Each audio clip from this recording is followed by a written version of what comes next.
Osmosène, l'émission. Bonjour. Bonjour à tous, bonjour à toutes, merci d'être avec nous en osmose pour cette Osmosène, l'émission qui parcourt les voies du bien-être, mais d'autres voies parfois moins impénétrables, ou plus impénétrables, ça dépend, parce qu'on fait aussi dans l'ésotérique quand même, c'est lié très souvent au bien-être. Et d'ailleurs aujourd'hui, c'est pas la première fois qu'on le ressent, mais on aime bien le recevoir parce qu'il y a toujours des histoires passionnantes à nous raconter. Voici Gabriel Fontenot, bonjour Gabriel. Bonjour tout le monde. Comment ça va ? Ça va mieux que le temps. Mieux que le temps. C'est vrai.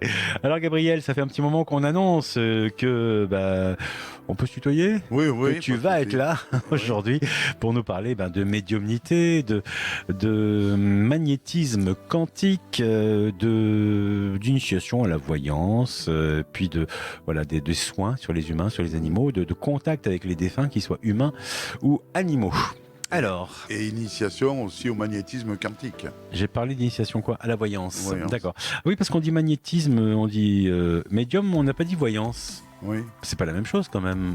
Le médium étant... le mot médium, c'est milieu. Milieu oui. entre l'univers et la Terre. Et puis, on se situe au milieu. On arrive par un canal de pouvoir communiquer avec l'au-delà. Et le voyant, lui, se projette. Le voyant, il est plus terre à terre. Il reçoit des messages, des choses, aussi, bien sûr. Et il transmet, où il se transpose dans le futur. Je sais pas comment, il entend des choses, des clairs ressentis, des clairvoyants, etc. Alors Gabriel Fontenot, on va raconter un petit peu ta vie. Oui. Parce qu'il faut pas bien. Ma vie, il est là pour longtemps.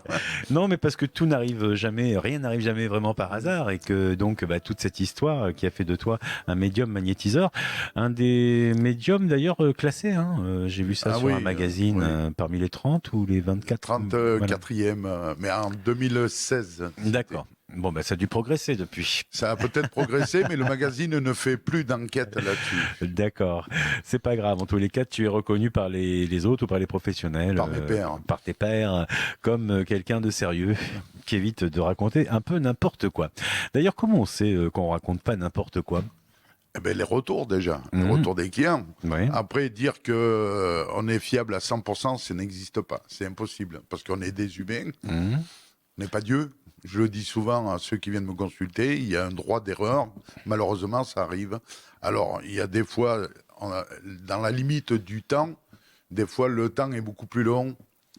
Ah oui, on voit quelque chose et puis finalement, c'est quelques années plus tard que ça se passe. Ça peut être plus tard. D'accord. Voilà. Et puis, comment on sait qu'on est sûr qu'on est sur la bonne voie, que quelqu'un nous communique quelque chose et que c'est pas notre pensée ? Parce que moi aussi, des fois, je peux me projeter en disant, oh, purée, il va se passer quelque chose, mais en fait, c'est juste de la peur. Non, c'est drôle, c'est des choses qui nous arrivent dans la tête au moment. Alors déjà, aussi bien pour la cartomancie que pour la médiumnité, c'est des messages que j'ai dans la tête. Quand je suis en train de faire, par exemple, une voyance, je commence à me concentrer, puis je fais une roue astrologique, ceux qui connaissent ça, la roue astrologique un peu modifiée, et j'ai des messages. Alors des fois c'est rigolo parce qu'ils m'engueulent quand j'oublie quelque chose. On me dit, oh, tu as oublié ça. Qui c'est il ? On me le dit dans la tête. Ah oui, d'accord. Même toi, tu sais pas vraiment qui sont... Ah non, je sais pas qui c'est. D'accord. Voilà. Ça reste mystérieux, mais c'est quand même plutôt amical et, et allié que ennemi. Non, c'est pas ennemi, c'est une personne de bonne intention qui me souffle, ou une âme de bonne intention. Justement, on peut parler donc avec des humains, oui, avec des animaux. Oui, défunts, oui. Oui, je parle, évidemment, de personnes qui sont plus là ou qui sont plus dans la matière telle que nous la vivons, nous. Et d'autres, des guides, des anges peut-être, ou l'archange Gabriel. J'ai vu sur ton site qu'on avait souvent des messages d'un certain archange Gabriel. Oui, on a des messages, on a des fois, même dans la journée, je peux avoir un message en marchant, j'ai un message. Ou alors, on me transmet une phrase que je dois transmettre à la personne qui est en face de moi ou à côté de moi. Ou alors, je peux servir de, comment on appelle ça, de canal. Oui, mais que je transmets pas de postier, de messager. De messager, voilà. D'accord. Ah oui, ok. On est juste là, le transmetteur de quelque chose, de Voilà. quelqu'un à quelqu'un d'autre. Alors, on va remonter un petit peu dans le temps. Tout a commencé à quel âge? À l'âge de 8 ans. 8 ans. À l'âge de 8 ans, tout ça a commencé. J'ai eu un grave accident. J'ai pris une tôle sur mon poignet. Mhm. Ça m'a coupé toutes les veines jusqu'à l'os. Et j'habitais dans un petit village. Et un petit village, avant que les pompiers et tout arrivent, j'ai perdu beaucoup de sang. Et je suis D'accord. parti. Je suis mort. Et puis je suis revenu. Alors tout le monde dit qu'il voyait un tunnel. Moi, j'ai pas vu un tunnel. J'ai vu un couloir. Un couloir tout noir et au fond une grande porte avec de la lumière forte qui m'a tiré. Un couloir tout noir Oui. avec une porte au fond. Oui, une grande porte, mais bon, comme j'étais petit, je voyais la porte très haute. C'est marrant, ça t'a marqué à vie parce que Ah oui, de 8 ans aujourd'hui, tu as toujours l'image. Quoi. Ah, j'ai toujours l'image. Ouais. Et je vais pour prendre la poignée, qu'elle était à peu près haute, là. Je vais pour prendre la poignée. Et au moment où je prends la poignée, on me dit non, non, toi tu passes pas, c'est pas le moment, tu as des choses à faire avant de venir. Et après ça, je voyais des choses, on me faisait des signes, je sentais, on me parlait, je sentais des choses. Et puis, quand je le disais, ma grand-mère, elle me disait arrête d'en parler, on va te prendre pour un fou. Ah oui. Il faut absolument, quand tu entends des trucs comme ça, tu n'en parles pas, tu dis rien. Voilà. Et puis j'ai gardé ça au fond de moi. Après, je l'ai repoussé. Après, c'est revenu. Je l'ai repoussé, c'est revenu. Puis après, on m'a mis carrément devant le fait accompli, quoi. C'est-à-dire qui ont Eh bien, en haut. ces parce que personnes, voilà, ces personnages. ces personnes d'en haut, oui. voilà. Là, je pouvais absolument pas dévier de la direction qui me menait. Voilà. De quelle façon on vous a Eh mis, ben, on il t'a y a- mis sur le fait accompli? Il y a déjà alors, j'arrive à 50 ans, je me trouve au chômage. Au chômage, j'aurais pu travailler dans n'importe quelle boîte. J'avais des pistons gros, comme on dit, comme le bras. Et impossible, il y avait toujours quelque chose qui gênait. Toujours, il y avait... Des blocages, quoi. il y avait un blocage, je ne pouvais pas y accéder. Et tout. Et on me dit, alors bon, mon environnement familial et puis mes amis connaissaient mon don, ma sensibilité différente, j'aime pas trop dire don. Et ils m'ont dit, mais pourquoi tu te mets pas à ton compte là-dedans? Et je me suis mis à mon compte là-dedans. Et puis après, tout s'est vraiment mis en place, tout. Et voilà. Tout a pris sa place et petit à petit le chemin s'est fait. Mais pour se lancer et se mettre à son compte là-dedans, Alors, j'ai comme tu dis, commencé- ça doit être un petit peu inquiétant, non? De se dire. Non, dans non, quoi puisque vais, à la limite, je le faisais avec mes amis, mes copains, aussi bien je soignais même les animaux, je soignais les personnes qui avaient mal Ah à oui, un endroit. il y avait déjà une pratique quand Oui, même. oui, puisque quand il y a ça en toi, tu peux le faire. Mhm. Et après, j'ai commencé à me mettre sur des sites de voyance, comme on voit. Et bon, ça me plaisait pas parce que on est bloqué chez soi. Et moi qui voyageais beaucoup et qui bougeais beaucoup avant, ça m'a vraiment perturbé. Mhm. Donc j'ai décidé de voler de mes propres ailes. Et puis voilà, j'ai un cabinet, j'ai un cabinet sur l'Anse-en-Provence. Et puis voilà, et ça évolue. Tout évolue. Tout évolue. Alors maintenant, intéressons-nous bien à tout cela. Donc, il y a cette expérience de mort imminente, Oui. ce décès quelque part, puisque tu reviens. Tu vois cette porte, ce couloir, mais entre-temps, maintenant, tu as quand même des guides, il y a des êtres qui sont là, qui sont souvent les mêmes et qui conseillent, qui parlent, ou c'est différent à chaque fois. Alors, plus tu évolues, Mhm. il y a un changement. Quand tu évolues, il y a un changement de personnes qui te guident. Voilà.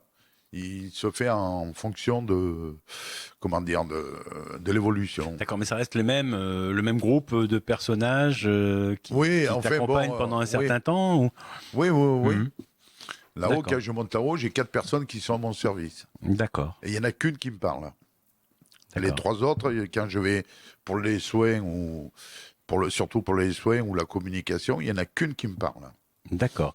Et les autres agissent, quoi. Elles préparent des outils, elles préparent... Voilà, tous les outils que j'ai besoin pour pouvoir soigner ou communiquer. Alors, communiquer, justement, quand on parle avec les défunts, c'est la même chose? On va d'abord Je monte en haut dans mon monde, comme on un dit. univers parallèle personnel. Voilà, et puis je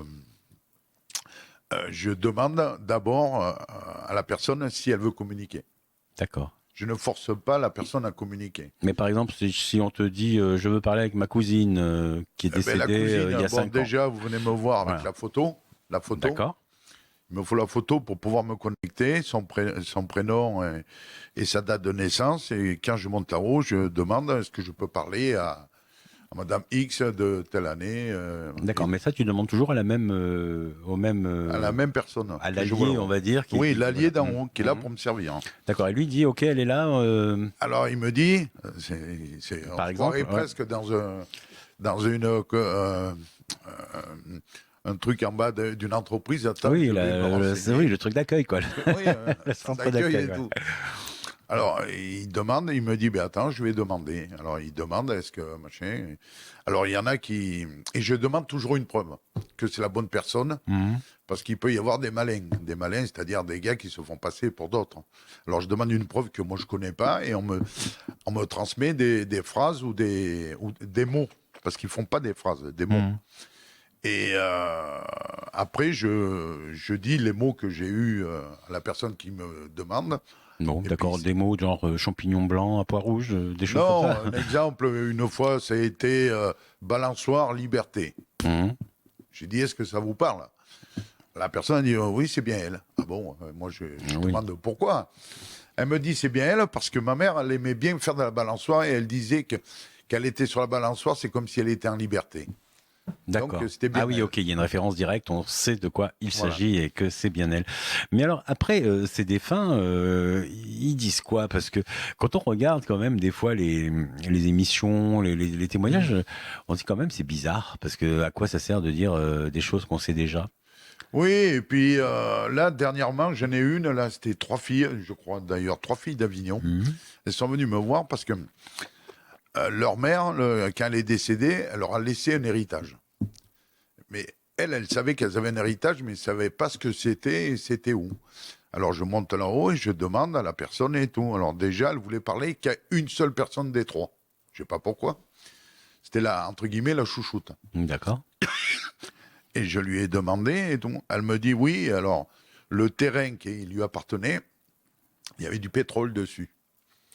Et ça a été donné, vendu, bon, je vais pas le dire l'endroit parce que après. Non. Mais ça a été vendu, quoi. Oui, il y a eu une magouille entre la famille. Et du coup, le terrain a disparu. Alors, le terrain, moi, je connaissais pas, mais elle m'a donné des éléments qu'elles ont de suite reconnus. Par exemple, un chemin avec ceci, une clôture un tel, ou un arbre, ou une pierre spéciale, enfin quelque chose de reconnaissable. Et elles l'ont vraiment reconnu, alors que moi je connais pas du tout le pays en plus. Alors, vous voyez.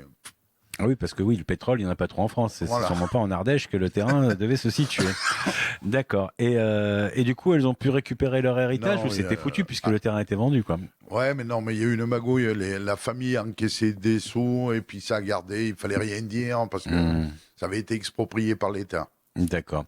Je rappelle à nos auditeurs, ceux qui nous suivent là sur le Facebook Live, que vous pouvez aussi vous poser des questions. Hein. Gabriel, il est là aujourd'hui, il nous a dit tiens, ça serait sympa si des gens pouvaient poser des questions. Donc, comme moi, hein, sur ce qu'il fait, comment ça se passe, comment il rencontre les défunts. Tous un bon coup, vas-y, je coupe le micro. Parce que il y a un chat dans la gorge là. Oui, il y a un chat. C'est un esprit qui empêche de parler peut-être. il veut pas que discute. Voilà. Donc si vous avez des questions, n'hésitez pas. Vous utilisez le commentaire sur la vidéo et je retranscrirai cette question à Gabriel sans aucun problème parce qu'on n'a pas de standard téléphonique. C'est un petit peu la galère. Puis ça fait du bruit sur les appareils avec les téléphones. C'est moins moderne que moi que je monte là-haut.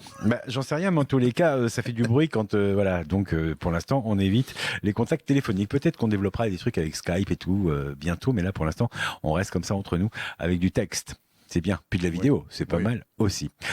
Quels sont le genre de personnes, de questions, tout le monde non, il y a des gens, on te dit non. Ah non, alors il y a sur les défunts, il y en a qui veulent pas parler. Les défunts, il y en a qui ne veulent absolument pas parler. Donc ton allié d'un univers parallèle que tu vas voir, tu dis non, lui il veut pas parler. Non, ou alors il se présente pas. Il n'est pas là. Alors, il faut savoir qu'ils ont des missions à faire. Les âmes, elles ont des missions à faire. D'aller aider des personnes, aller soutenir des personnes. Ou alors, au pire, se réincarner. Et est-ce que des défunts t'ont expliqué ce qui se passe au moment où on meurt? Moi, je le vois quand je monte là-haut. Non, mais au moment où on meurt et tout ça. Il y a un moment de. Est-ce qu'ils voient tous un couloir avec une porte, comme tu as vu toi? Ou est-ce que c'est très différent la transmission, alors il y en a beaucoup qui qui m'ont dit qu'ils sont partis, ils ont fait un voyage, ils sont montés, mais pour eux, il n'y a pas de temps. Le temps n'est pas reconnu. Alors, ils se voient monter, arriver à un endroit. Et puis après, voilà, ils sont dans la lumière. Alors, déjà, ils ont le sentiment d'être bien. Un bien-être comme dans du coton. Ils disent qu'ils sont... Mais ils sont tous bien là-haut. Tous. Oui. Pourquoi là-haut? Parce que c'est peut-être à côté. On dit là-haut, de toute façon, c'est une image. c'est le monde de l'invisible. D'accord. Mais donc ils sont mais ils se sentent sortir de leur corps au moment. Enfin, est-ce qu'ils t'ont raconté concrètement Non, puisqu'il y a un passage à vide. Il y a un passage à vide. À un moment, on ne sait pas où on est, quoi. Voilà, tu sais pas où tu es. C'est l'âme qui part. Et après, combien de temps ils montent, ils savent pas. Et puis, il n'y en a pas un qui a été capable de me dire. Alors certains, si on écoute des scientifiques ou des personnes qui connaissent, ils disent il faut 45 jours pour monter là-haut et tout. Ah oui. Enfin, bon. Je sais pas. C'est vrai qu'il y a différents bouquins sur le thème, comme Eben Alexander, le spécialiste, le neuroscientifique, qui a eu une méningite gravissime à bactéries, qui est resté sur le carreau, qui avait plus de cerveau et qui quand même a fait un voyage comme ça. Et il y a toute une période de ce voyage où il est dans une espèce de boue. Enfin, il sait pas trop ce qui se passe. C'est un magma, il comprend rien. Petit à petit, ça s'éclaircit. On a le livre aussi qui a été édité par l'INRES, je crois, sur la vie de ce jeune homme là et la mort de ce jeune homme plus précisément. Où lui, c'est une centaine d'années où il reste dans l'inconscient comme s'il dormait. Voilà. Jusqu'à ce qu'il se mette à entendre son guide. Il y a un film aussi qui paraissait sur YouTube, c'était Notre demeure. No Sola ou quelque chose comme ça, là, brésilien.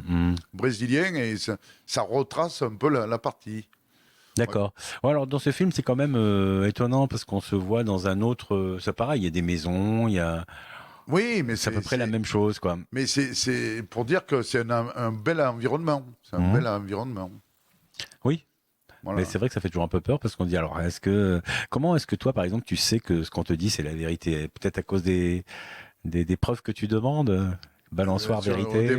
Oui, mais c'est pas que j'ai des preuves, c'est que bon déjà quand je monte là-haut, je vois un peu comment ça se passe, et puis je vois des fois j'ai leur ressenti, ils me disent certaines choses, comme quand il y a des attentats ou quoi, je les vois s'affoler.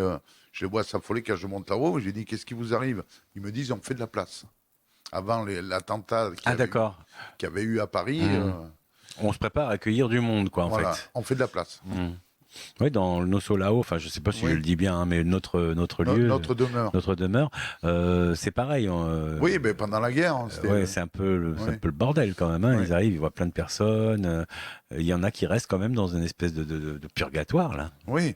Est-ce que tu as conscience de ça? Est-ce qu'on te parle de ça? Parce qu'on dit que le purgatoire est une invention. Une chose qu'il faut savoir, du moins que moi je suis persuadé, c'est que les gens se rappellent que du bien. Quand ils arrivent là-haut, ils ne se rappellent que du bien. D'accord. Leur purgatoire, à la limite, ils sont passés, ils sont peut-être... mais ils n'en parlent pas. Ah oui, après. Oui, ils n'en parlent pas. Ils sont bien, quoi. Après, il n'y a plus de compétition, il n'y a plus de chef, de pas chef. Il y a des missions. Voilà, c'est donc il faut remplir ces missions. Il y a peut-être des aides aussi qui vous aident parce que quand on débarque là-haut, je sais pas pourquoi je dis là-haut, mais dans cet autre univers, peut-être qu'on est un peu paumé. Il y a peut-être besoin de guides ou de personnes qui nous accompagnent. Oui, mais il y a des personnes qui nous attendent. Alors il y en a qui disent c'est Saint-Pierre, mais c'est peut-être pas Saint-Pierre, c'est des personnes. Saint-Paul. Saint-Paul. D'accord. C'est assez étonnant. Et donc, tout va bien finalement là-haut. Ah oui. Et on n'a pas forcément envie de parler. Mais alors, ces missions qui nous sont octroyées, quand on est défunt, ça vient d'où? C'est soi-même qui choisissons. C'est eux qui choisissent. C'est eux qui choisissent. En disant tiens, je vais aider cette dame ou ce jeune. Non, les personnes qui sont aidées, tout le monde a un guide déjà. Et le guide que vous avez, c'est votre entre guillemets, c'est votre double. L'âme double, c'est-à-dire qu'elle réfléchit comme vous, qu'elle elle a le même caractère que vous et tout, mais elle vous guide. D'accord. Elle vous évite d'avoir certaines difficultés par moment. Elle nous guide comment? Eh ben, je sais pas si tu as vu, tu prends la voiture, tu conduis, puis tu veux partir à droite, et puis d'un coup, pof, tu pars à gauche. Oui, c'est vrai. C'est qu'elle te dit, passe à gauche. Comme pour venir ici à la radio, j'ai plusieurs possibilités, mais tout part d'un rond-point. Et des fois, je me dis, tiens, je vais prendre à droite et je sais pas pourquoi je prends de l'autre côté. C'est vraiment bizarre. Et donc, ça serait une impulsion du guide ou de l'ange gardien, quelque part. Alors, par contre, si vous devez avoir un accident grave, lui, il ne pourra pas vous l'empêcher. Mais il vous fera toute façon, vous avez déjà, entre guillemets, signé votre route, hein, déjà au départ, en venant. Il n'y a pas de libre arbitre qui nous permet d'esquiver. Tu dois aller du point A au point B. D'accord, basta. Ah oui, on est libre d'aller comme on veut. Voilà. Mais le point B, c'est quand même le point B, quoi. Le point B, c'est le point B. Bon, ça fait un peu de la peine quand même. Et non, c'est pas de la peine parce que l'humain doit évoluer. L'humain doit évoluer, doit avoir une intelligence autre que ce qu'on a. On a déjà pas mal évolué depuis Lucie. Hein. Il faut arriver à accepter ce passage sur Terre comme un passage, en fait. Oui, pas s'accrocher comme ça à nos biens matériels, à notre vie, parce qu'il va falloir les laisser. C'est un petit peu ça le message quand même. Oui, mais c'est dans l'évolution. Par exemple, on dit que le cerveau de l'homme, il a que 10%. Il s'exploite avec 10%. Utilise, ouais. Et il faut arriver à 100%. Pourquoi tu as 90% qui t'en sert pas? Bon, encore, c'est pas prouvé. Hein, cette histoire des 10%, c'est pas trop. Oui, mais enfin, on sait l'histoire des neurones. Hein, qu'il n'y a qu'une neurone, Oui, on sait en tous les cas que la capacité est nettement supérieure à ce qu'on utilise, ça c'est sûr. Voilà. On sait également que par l'esprit on peut se déclencher des maladies ou on peut se les résorber. Oui, parce on l'a déjà vu, ça la science l'a vu également. Oui, que l'homme normalement il doit être capable de s'auto-guérir. D'accord. Bon, en tous les cas, on est capable de s'auto-rendre malade. ça c'est sûr. Donc c'est vrai que l'inverse est forcément vrai également. Mais en tant que magnétiseur quantique, tu dois le savoir aussi, puisque tu interviens pour aider physiquement des personnes qui soit sont en souffrance, ont des douleurs. Soit des problèmes psychologiques ou des problèmes physiques. Alors si je comprends bien, tout est lié. Oui. Le magnétisme quantique, la voyance... la médiumnité, tout ça vient de la même chose. Le fait de pouvoir se déplacer dans cet univers parallèle, personnel. Voilà. Alors parlons-en un peu de cet univers parce que l'univers c'est le même que le tien, que n'importe qui. On a le même univers. Oui, mais c'est la clé du truc en fait. Quand on sait y aller, on peut avoir accès à... C'est-à-dire que tout le monde a un emplacement, on va dire, tout le monde a son monde. Son monde, c'est-à-dire l'endroit où c'est que tu montes et tu peux te ressourcer et tout. D'ailleurs, c'est ce que je fais quand je fais mes initiations. Je leur montre leur chemin aux personnes pour aller dans leur monde. Et une fois que tu es dans ton monde, tu es en haut, entre guillemets, en haut ou en bas. Ailleurs, en tout cas. Ailleurs. Mais chez toi. Oui, chez toi, quelque chose qui t'appartient à toi.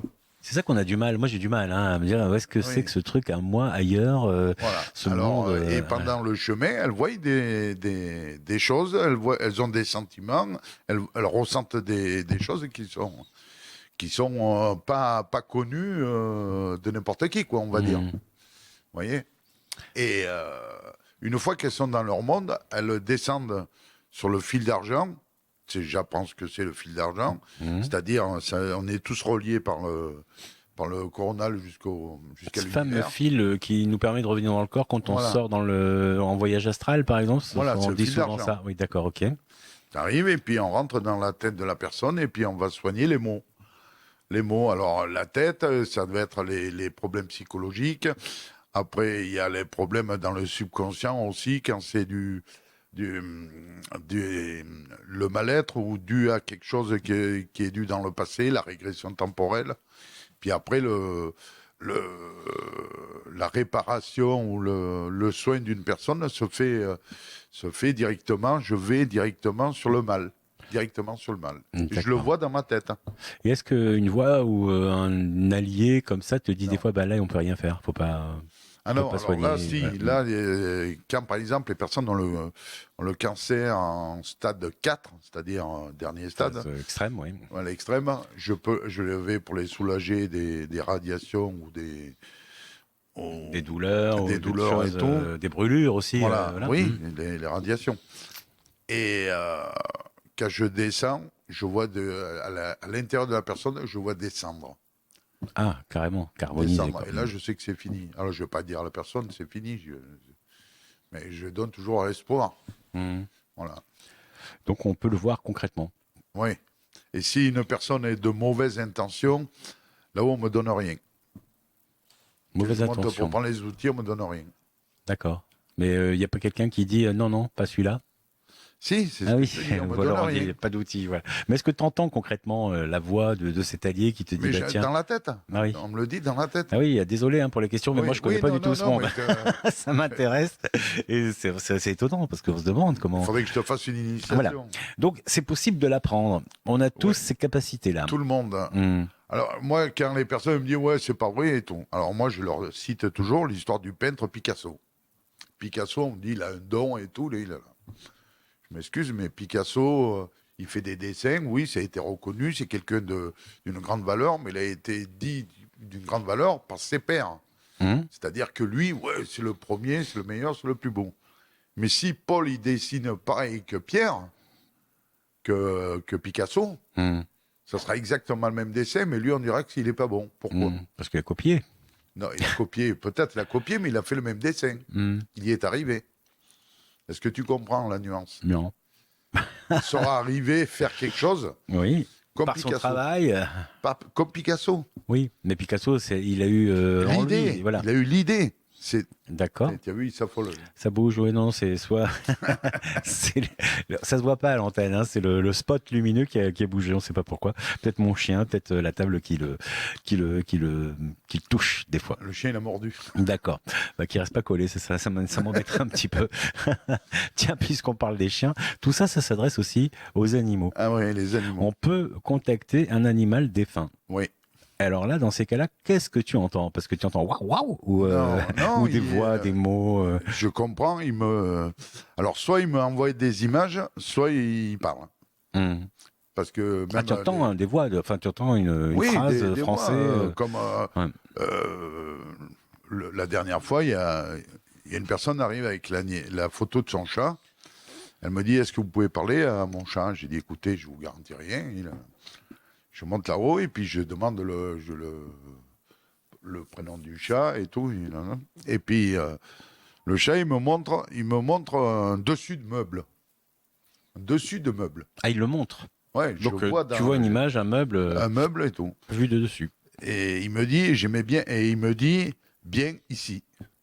Donc j'ai dit, apparemment, on me montre un grand meuble, un genre de vaisselier, peut-être parce que j'arrive pas à voir net, on voit pas comment. Un genre de vaisselier, et puis il était bien dessus, il me dit. Il me dit, ouais, il était toujours là. Bon. Toujours là. D'accord. Donc ça, c'est la preuve. Mais après, qu'est-ce qu'il va dire, le chat? Eh ben, ils disent tous la même chose. C'est ça que je dis aux gens. Oui. Ils sont bien. Ils sont bien, ils revivent, ils revivent. C'est pas qu'ils revivent. Mais ils peuvent laisser des messages en disant, bah tiens, il y a quelque chose là pour toi. Non, ils le disent pas. Non. Ils disent pas. Ils disent pas sur l'avenir. Ou alors ils disent, tiens, le bonjour de. C'est des trucs. D'accord. Une fois, j'avais communiqué avec un. Et c'est ce qui m'avait impressionné. Il y a plusieurs trucs sur les animaux qui m'avaient impressionné, mais c'était sur une chatte qui était morte. Elle était décédée. Oui. Et la personne, elle m'envoie la photo, elle me dit, est-ce que tu peux communiquer avec elle? Je dis, écoute, je vais essayer, si je te garantis rien. J'essaye, et puis la chatte, elle me dit, canapé interdit. Mais je dis à la personne, un canapé interdit. Ah, mais oui, c'est bien elle avait un canapé interdit. Alors, tu me diras, tout le monde peut dire un canapé interdit pour les animaux, c'est généralement. C'est exactement ce que j'allais dire. Oui, non, mais je t'ai entendu quand tu allais dire. Il est de façon quantique entré dans mon cerveau pour savoir ce que j'allais dire. Et alors, après, j'ai dit, tu peux donner une preuve que tu es encore là, parce qu'elle était encore là. Elle n'était pas partie, elle était encore. Alors, elle me dit, au canapé interdit. Donc, elle va mettre une tache d'eau sur le canapé interdit. Ah, d'accord. Alors, je dis à la personne, j'ai dit, elle va mettre une tache d'eau sur le canapé interdit. Elle va se venger, quoi, parce que maintenant, elle peut y aller. Non, quoi. mais pour montrer, elle ne cherche pas à se venger. Oui, non, mais je rigole, mais en fait, elle peut y aller maintenant. Oui. Plus personne ne peut lui interdire, donc. Et puis, elle me rappelle le lendemain, la carte. Elle me dit, oh, il y a la tache d'eau sur le canapé. Il y a la tache d'eau et tout. Et elle me dit, il est là jusqu'à quand? Alors, on demande à la chatte jusqu'à quand elle était là. Elle me dit jusqu'à casserole, chat dans casserole. Chat dans casserole. Ah oui, mais c'est presque des rébus. Oui, pas... mais moi, elle me dit ça. Moi, je dis chat dans casserole. Et puis, 15 jours après, je vois, elle a mis une image sur Facebook comme quoi elle avait pris ses petits chats qu'elle avait mis dans une casserole pour les prendre en photo. D'accord. Ah bah oui, c'était le moment.